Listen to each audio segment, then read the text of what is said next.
Animal Farm, Chapter 2. 3 nights later, Old Major died peacefully in his sleep. During the next 3 months, there was much secret activity. Major's speech had given to the more intelligent animals on the farm a completely new outlook on life. They did not know when the rebellion would take place. They had no reason for thinking that it would be within their own lifetime.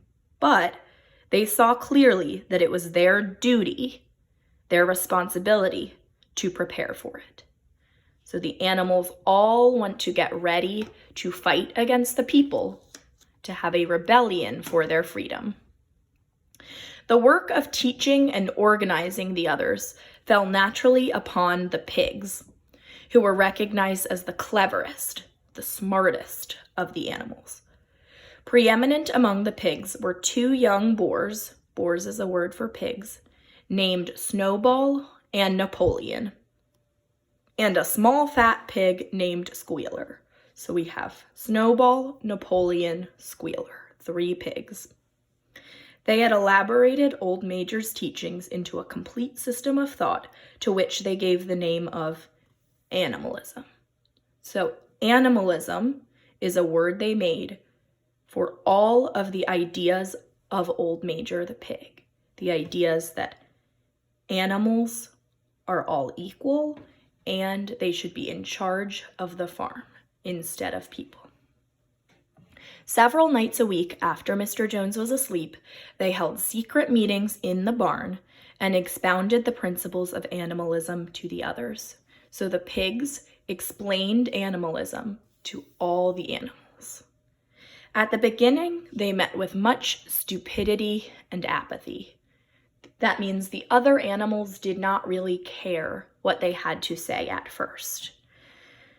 This horse says, "Will there be sugar after the rebellion and ribbons in my mane?"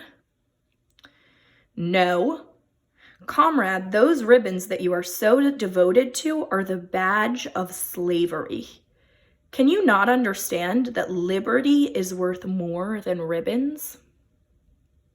So the pig is saying, don't worry about these ribbons in your hair. Don't worry about what the people give you. It's more important that we have our freedom.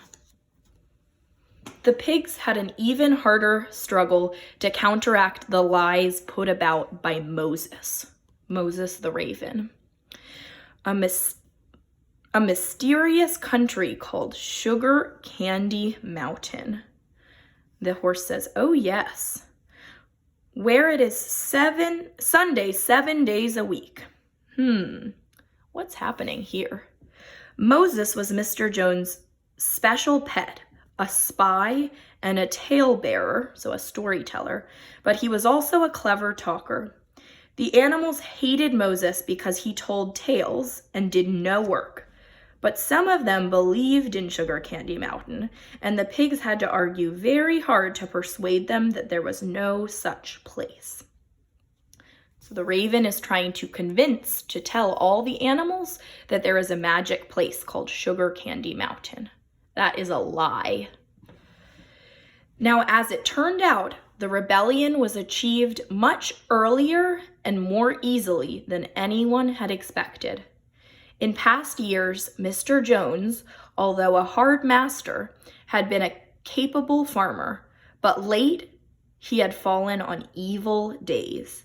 He had become much disheartened after losing money in a lawsuit and had taken to drinking more than was good for him. His men were idle and dishonest. The fields were full of weeds. The animals were underfed.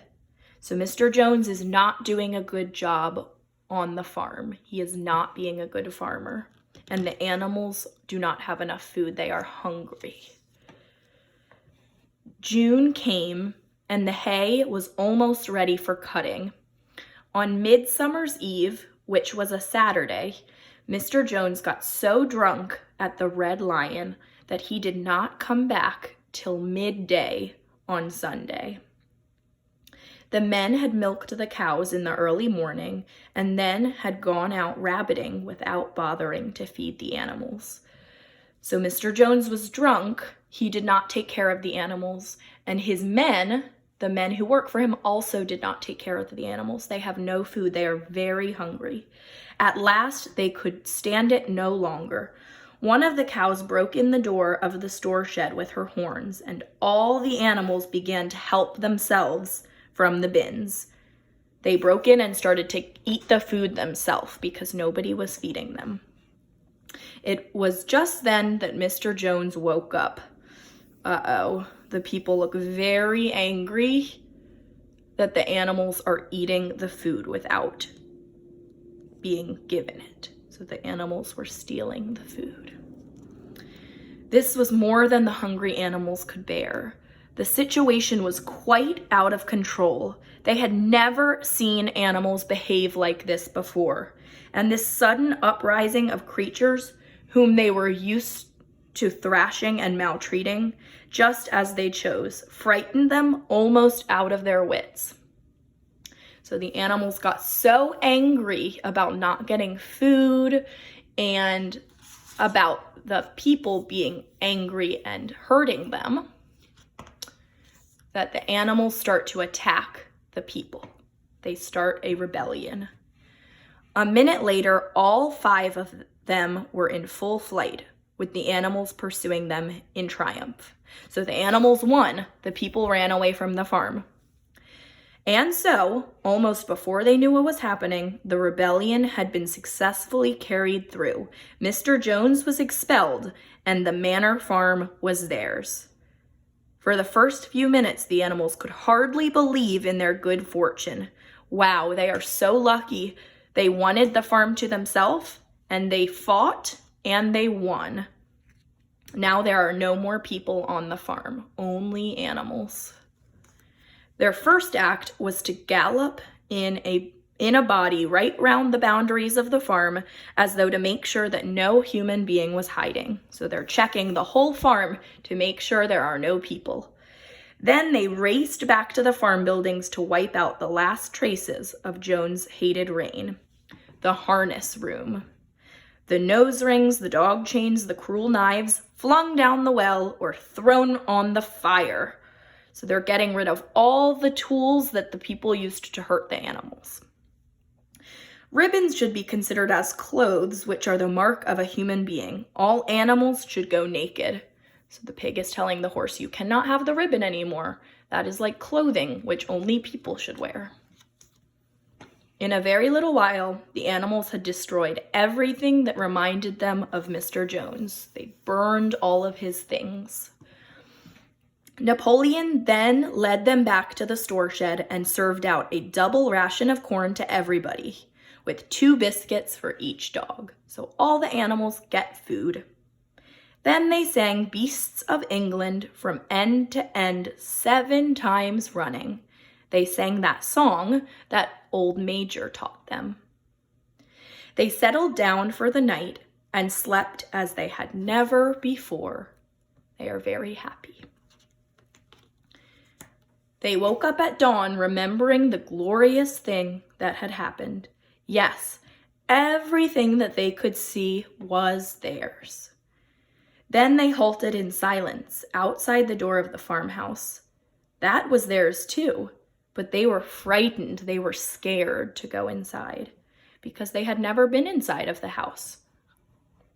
They tiptoed from room to room, afraid to speak above a whisper, and gazing with a kind of awe at the unbelievable luxury. A unanimous resolution was passed on the spot that the farmhouse should be preserved as a museum. No animal must ever live there. So the animals all went into Mr. Jones' house, and they decided they will leave it alone. They will not go in the house. Comrades, we have a long day before us. Today, we begin the hay harvest.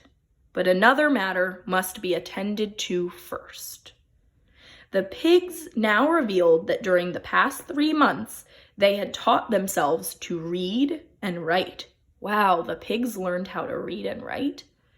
They had reduced the principles of animalism to 7 commandments. by which all animals on Animal Farm must live forever after. So these are the 7 most important ideas of animalism. They painted them on the barn. Number 1, whatever goes upon 2 legs is an enemy. So people are enemies. Number 2, 4 legs or wings, a friend. Number 3, no animal shall wear clothes. Number 4, no animal shall sleep in a bed. Number 5, no animal shall drink alcohol. Number 6, no animal shall kill any other animal. And number 7, all animals are equal. And on this page, you can see that they changed the name on the gate from Manor Farm.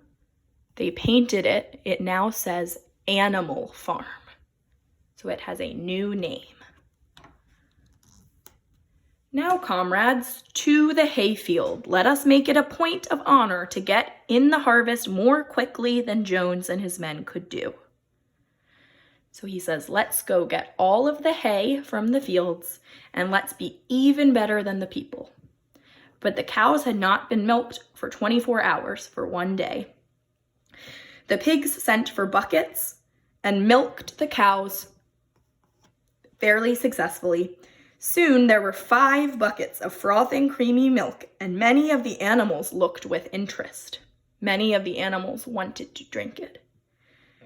Never mind the milk, comrades. The harvest is more important. Forward, comrades. When they came back in the evening, it was noticed that the milk had disappeared. So they got all this milk, and the pig said, "Don't worry about the milk. Go do your work."